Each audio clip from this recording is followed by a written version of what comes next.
Hello internet, hello Sam, and welcome back to another episode of After Campfire. I'm actually recording my episode a little bit early this time, unlike Sam, because I'm going to be working the next 2 days, so I figured it would be better to just, do it now, when things to talk about are more fresh in my mind anyways. And, I don't know. Sure, that's fine. I think that's enough of a reason. This is also a difficult video to make after Sam's last one, because I feel like I might disappoint him a bit.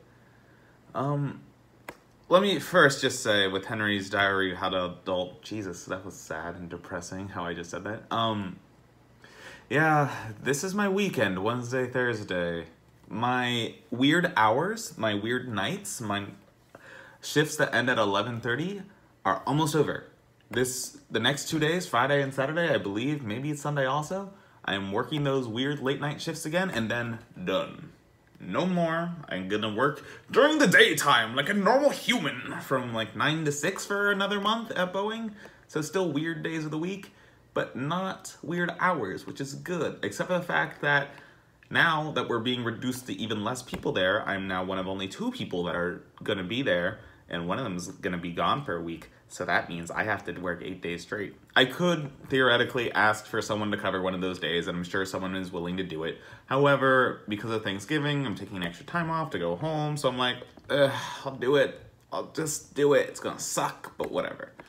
So that's Henry's Diary of How to Adult.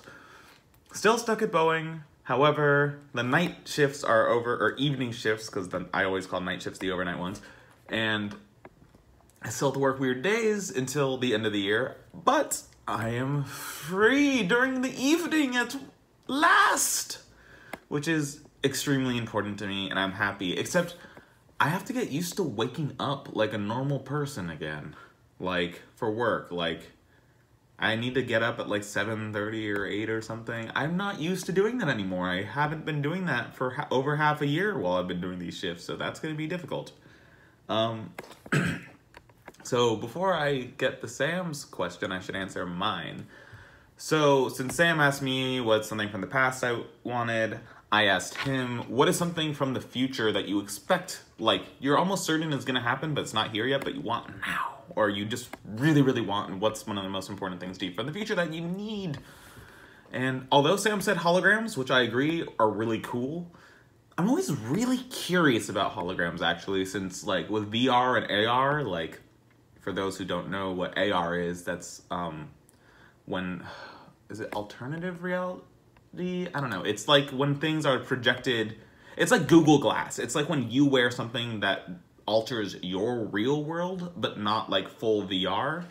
So it's similar to like a hologram, except that if you want other people to see it, they all have to be wearing the AR gear. I think that's cool. I think VR probably will serve more importance in the future, so that like you can feel like you're in the same location as someone across the world. However, I guess holograms can do the same thing by having a hologram of your friend in your room. But I feel like VR might do a better job of that. It's gonna be interesting to see. This is like one of those technologies that I feel like it's really gonna make us feel old when our kids are growing up. Because that's like kind of like video games for our parents, I guess. Like, it'll just, or even like color TV compared to our grandparents. It's just gonna be next level. Mine, you did mention electric cars, Sam, but I am looking forward to a completely autonomous transportation grid. Completely. Not just cars. I'm talking about cars, planes, trains, whatever you need, whatever you want. I want to get from point A to point B with absolutely no thought aside from, hey phone, this is my destination, get me there. And then it'll tell me, okay, you are gonna take this cab to that bus, you are gonna be on that bus for 3 hours, you are gonna, if I'm going on a long trip, I guess, and then you are going to be exactly at your destination at this time, perfectly, without ever needing to worry about it at all. And then I can just do whatever I want with those hours in transit. Same thing with commuting to work. I hate commuting. the fact that I have to spend like an hour of my life every day just driving and I'm unable to like be productive, like sure, I can listen to audiobooks or podcasts, but that's not the same as like doing what I would be doing if I was at home or with friends. Like I can't play a video game, I can't read, I can't do anything of that nature. I just want all of that time back. So that is why I want a perfectly autonomous transportation network of some sort. I don't know if it's really necessary to have like perfectly autonomous planes and stuff, but like enough that I don't need to worry about it. We need hyperloops. I want to get across the country by land, but super fast. But yeah, so that's my answer. So now I have to talk about Sam's question, which is odd because I have like 3 different answers for it. So Sam asked, what do you do, basically, when, in the context, when something like the attack on the Jewish temple happened last Saturday? He was particularly distraught because from his perspective, it seemed like there was a lot of silence online compared to a lot of other attacks, which I don't know if I'd agree with. It seemed about average for me. It just didn't seem to be particularly special, and I guess it should be, since it's like anti-Jewish stuff is like a particularly heinous racial crime, especially when people are already comparing the super far right people Nazis. So once they're going after Jews, it's like, okay, confirmed. But for me, I am just numb to all these attacks. We have routine school shootings. We have routine shootings in churches and temples and mosques. We just, in clubs, like, it seems like there's a new shooting every week, every day. I don't even know. It's so hard to feel the weight of it anymore, and I'm just numb to it. I mean, I'm Jewish, and although I'm not like very religious, I do view myself as culturally Jewish. But this particular attack didn't hold that much weight to me, aside from the fact that I have friends who it did hold a lot of weight to them, such as you, Sam. And I saw a post from Carly Schoenman, who is from Pennsylvania and is like actively religious. And it was really heartbreaking to read that, because it's hard. I just want to live in a world where we don't need to worry about shootings always, forever. So so that's why I wanted to have multiple responses at this, because that's my first off answer to what do I do in this specific situation? Not a lot. I'm just numb to it. It's just, they always happen, man. I hate it. But I don't know. What do I do, however, in difficult times? In general was another part of that question that he asked, however. And this definitely, for me in particular, there's definitely 2 different responses I have. And it depends on if it is a quick thing, like a now thing that's happening that's really bad, or a long-term, like just devastating, depressing thing. So if I am in a really depressing, scary situation that's like a right now thing, like I was once in a Walgreens in the middle of the night, or CVS, while there was a robbery going on with people with guns, and I had the gun pointed at me and my sister, and I was just kind of cracking up and being like, they're not gonna kill us, that'd be stupid, they'd get in so much more trouble if they did that, and my sister was bawling.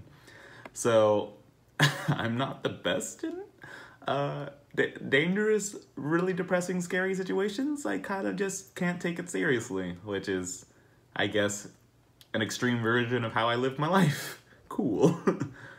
But if it's something more devastating long-term, I kind of just close up and get sad and just don't talk to anyone. Like my question to Sam a month back. where I asked him about relying on people for help. I don't like relying on people for help, and when I'm in that kind of situation, I just don't talk to people as much, and I just try to stay occupied. So yeah, you got 3 answers for the price of 1, Sam! Yay! I don't know if that's satisfying for you, but it's... I just don't even know what to think about the current state of politics and everything right now. It's depressing and scary, and it's really weird to live in such a, like, historically significant time, which hopefully won't have a devastating end, but who knows?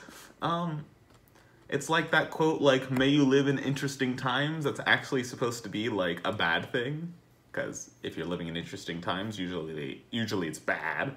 Yeah, so that's what we're in right now. For my question, God, this is a long episode, whatever. This morning, I woke up super early for Super Smash Brothers Direct! For the Super Smash Brothers... oh my god, I'm forgetting the name. Ultimate, yes! For Super Smash Bros. Ultimate reveal of the final 2 characters in the game, which were Incineroar, should have been Decidueye, and Ken as an Echo Fighter of Ryu. Also, Piranha Plant was announced as free DLC if you buy the game early. That was a really weird one, but I mean, every generation has a really strange, out-of-place character. So that was super hype and exciting. Everyone died except for Kirby. Good job, Kirby. So my question to you, Sam, I think we've asked this before, like, early on, like, the first year we did After Campfire. What is the character that you want in the game other than Waluigi? You cannot answer Waluigi, because I know that's your number 1, but I want to know who your number 2 is, and why. A character who actually, you believe, deserves it. Theoretically, a character that has their own game, maybe? That's usually good, and please don't bring up Daisy. Echo Fighters don't count. Anyways, that's my question, Sam. I hope you're feeling better, man. And I'm sorry that I'm not feeling worse. Life is ridiculous right now. And I wish I wasn't so numb to all this, but there's too much. There's too much always, and I don't know what to do about it. Yay. On that note, very well.